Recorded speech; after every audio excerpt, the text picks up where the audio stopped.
Baik,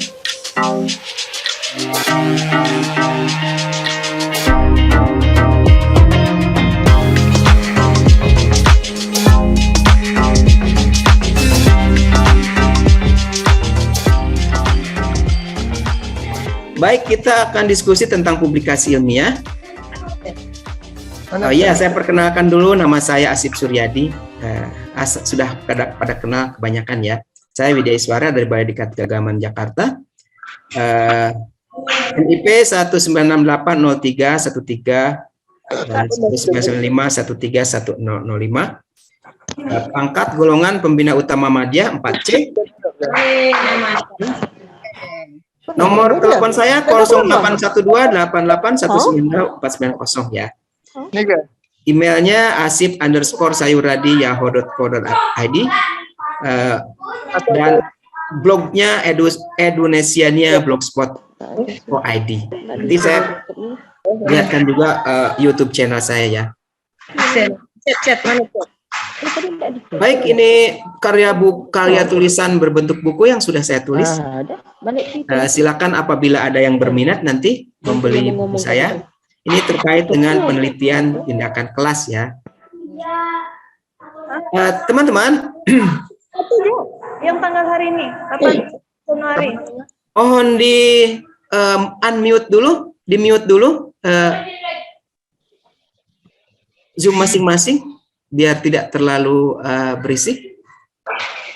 Baik teman-teman sekalian, ini regulasi terkait jabatan fungsional guru dan angka kreditnya. Yang paling utamanya, yang pertama adalah Permenpan dan RB nomor 16 ya. Kemudian ada Permendiknas nomor 35 tahun 2010 tentang petunjuk teknis pelaksanaan jabatan fungsional guru dan angka kreditnya. Nah, ini dua regulasi utama terkait dengan jabatan fungsional guru dan angka kreditnya ya. Mohon dicamkan.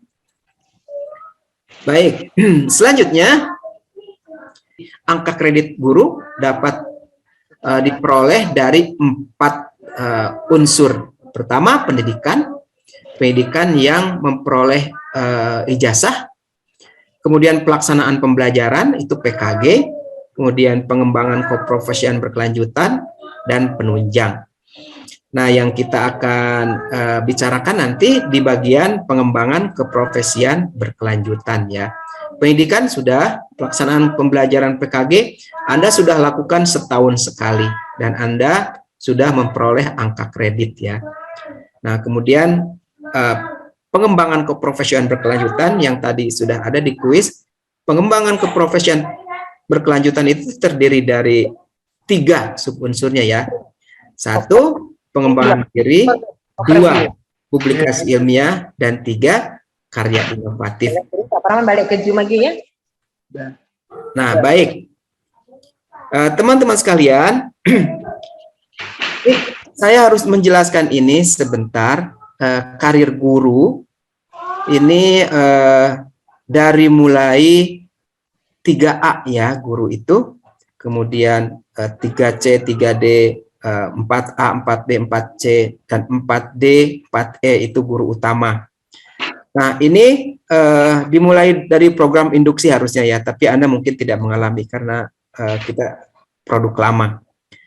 Nah, guru pertama itu 3A dan 3B itu pengembangan keprofesian berkelanjutan, PKB itu fokus pada peningkatan kompetensi. Kemudian Anda naik lagi ke guru muda, fokus PKB pada peningkatan prestasi. Itu bedanya ya. Jadi kalau di 3A, 3B, guru pertama itu pengembangan kompetensi, tapi ke guru muda itu sudah ke pengembangan prestasi, peningkatan prestasi. Lalu guru madya 4A, 4B, 4C itu sudah fokus ke pengembangan sekolah. Nah, ini bedanya ya. Ini tugas guru itu bertingkat setiap jenjang golongannya. Makanya publikasi ilmiah guru 4A, 4B, 4C, 4D, 4A guru pertama, guru muda, guru madya, guru utama itu berbeda. Nah, karena sebenarnya pengembangan kompetensinya di tingkat yang berbeda-beda gitu ya.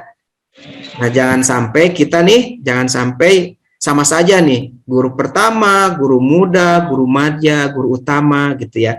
Kok sama saja kompetensinya? Nah, oleh karena itu kita harus melakukan hal yang berbeda pada setiap jenjang sesuai dengan kompetensi yang harus kita kuasai setiap jenjangnya gitu ya.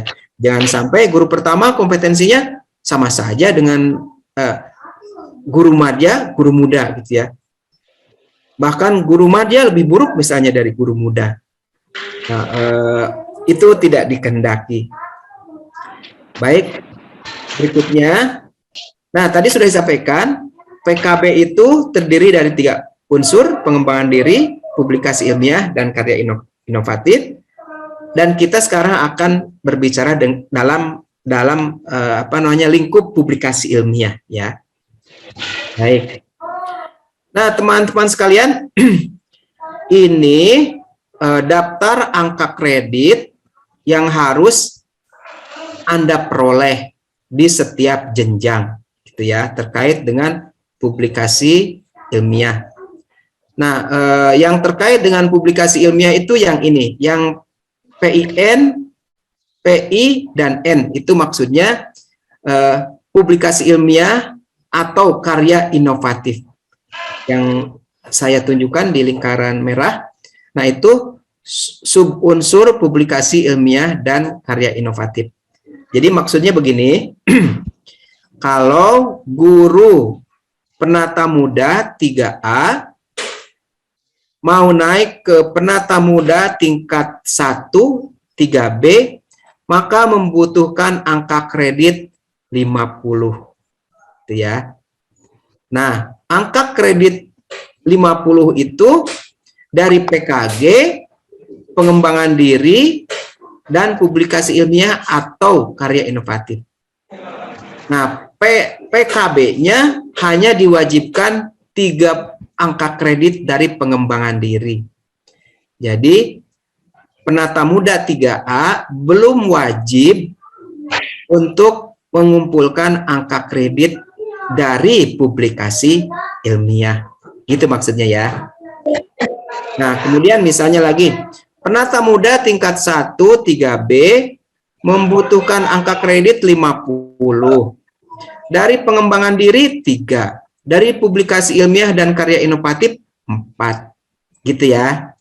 Nah, silakan diingat-ingat Anda di golongan mana, lalu Anda butuh berapa gitu ya, pengembangan dirinya, khususnya pada PKB-nya, khususnya pada publikasi ilmiah.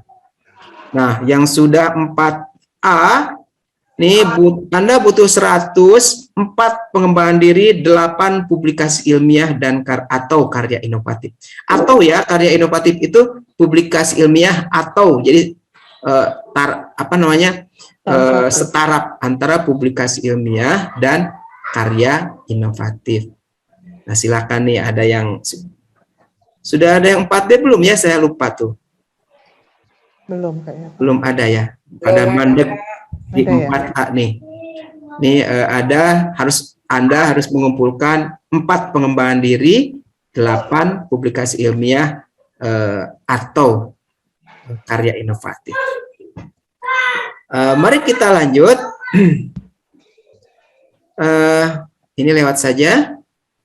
Nah, ini yang harus Anda pahami tentang jenis-jenis publikasi ilmiah yang wajib pada setiap jenjang, gitu ya. Nah, yang pertama dari guru pertama 3A ke 3B itu belum wajib publikasi ilmiah, tapi sudah wajib pengembangan diri 3 ya, dari pelatihan atau diklat. Nah, jadi kalaupun tidak punya publikasi ilmiah untuk naik ke golongan 3B itu tidak masalah, gitu ya. Nah, kemudian dari guru pertama guru pertama 3B ke 3C sudah wajib publikasi ilmiah sebanyak 4 poin gitu ya. Nah, bebas jenis karyanya apa? Nanti akan kita lihat ada 10 jenis publikasi ilmiah. Nah, dari 3B ke 3C masih bebas apa saja silahkan. Demikian juga dari 3C ke 3D masih bebas. Publikasi ilmiahnya mau apa saja boleh. Mau yang sederhana saja seperti makalah atau judul diketat misalnya gitu ya, silahkan. Nah, tapi dari 3D ke 4A ini Anda butuh 8 poin pengembangan diri. Salah satunya wajib hasil penelitian. Gitu ya. Ini yang harus dicatat nih. Jadi, mulai dari 3D ke 4A harus memperoleh angka kredit dari publikasi ilmiah atau karya inovatif 8. Salah satunya harus hasil penelitian. Salah satu ya, tidak harus semuanya. Jadi banyak yang mengatakan harus semuanya PTK.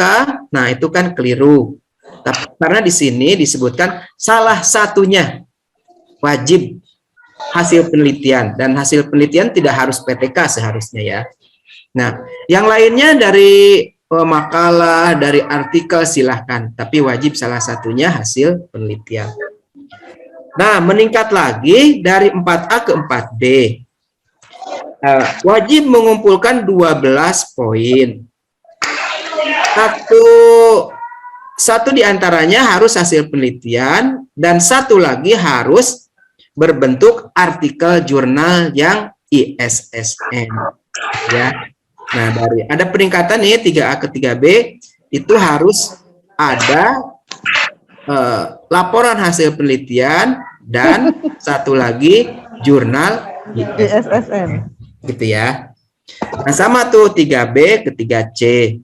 Kemudian kalau Anda dari 3C ke 3D nih mau guru utama nih, wajib mengumpulkan 14 poin pengembangan di publikasi ilmiah atau karya inovatif, wajib 1 penelitian, wajib 1 jurnal, dan wajib 1 buku. Gitu ya. Nah, siap-siap tuh yang mau ke guru utama nanti. Jadi harus ada hasil penelitian, 1 jurnal ISSN, dan 1 buku. Gitu ya. Nah, untuk jadi guru malaikat nih 3D dan ke 4E itu wajib 40 dengan jenisnya sama seperti ketika mau naik ke 4D ya. Nah, salah satunya yang wajib nanti adalah orasi ilmiah ya, kalau mau dari 4C ke 4D, dari guru madya ke guru utama.